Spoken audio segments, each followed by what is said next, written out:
Talking with Bob Danley from the Lee Metcalf National Wildlife Refuge. Good morning, Bob. Good morning, Steve, and everybody.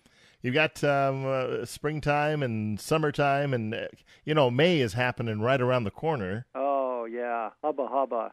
In fact, we're just starting to get the leading edge of songbirds to come into the valley. There's reports of yellow-rump warblers and white-crowned sparrows. I'm going to talk a little bit about Shakespeare, who also liked birds. In fact, he wrote, I guess he mentioned 600 different kinds of birds in all his works. In particular, he wrote about the starling.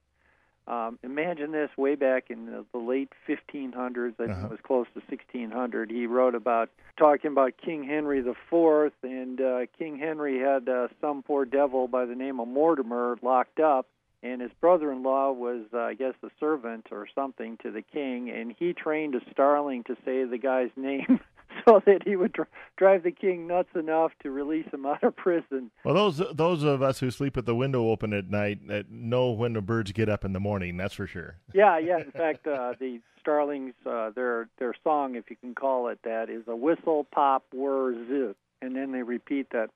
And then, in fact, early in the springtime, you have to be careful that you don't, check off a meadowlark when it was really a starling, mimicking that song. So, yeah, they're great mimics. In fact, you have to be kind of careful right now going outside in their habitat because they really do. They are really excellent mimics. Yeah, you hear a red-tailed hawk and you look up and you see a bunch of those black chunky birds with yellow bills kind of looking down and laughing. Doesn't look at all like a hawk, that's for sure. No, but other things, obviously Shakespeare was a great writer, but in fact you don't need to read to appreciate beauty. On the refuge right now there's a really cool plant that's flowering. It's called Jacob's Ladder, and it's about 8 inches tall. And in fact, the name is really appropriate because the leaves are vertical, and the stems are vertical, and the leaves are just like stair steps. So it is kind of like a ladder, and at the top of the stem is a little blue flower looking up at you. It's really a pretty plant.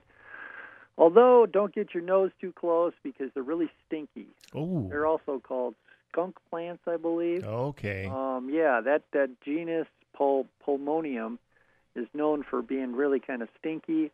That's one thing you can look for in the wildlife viewing area and or other areas of the national forest. Okay. On the refuge, blue-winged teal have arrived. There's another theme of blue, and it's probably the rarer of the teals here in western Montana. The male is easily identified. He's got like a half moon or crescent moon shape right at the base of the bill on its face. Really a beautiful duck. Now, do they hang around or do they move on? Yeah, no, they will breed here, but they're in real low numbers. The more typical teal that you're going to see is cinnamon teal. And right. Again, the name is really appropriate because it is really a cinnamon color. Lots of goslings out and about. Yes, they are. It's been a gonzo spring for geese production. Ospreys are back, and in fact, they're happy that some of the geese have left the osprey platform so they can conduct their business. So, yeah, lots of things to look for. But remember, when you come to nature, you don't want to get all over rev on trying to see everything at once. Just try to take in what you do encounter because it's all about reviving your spirit.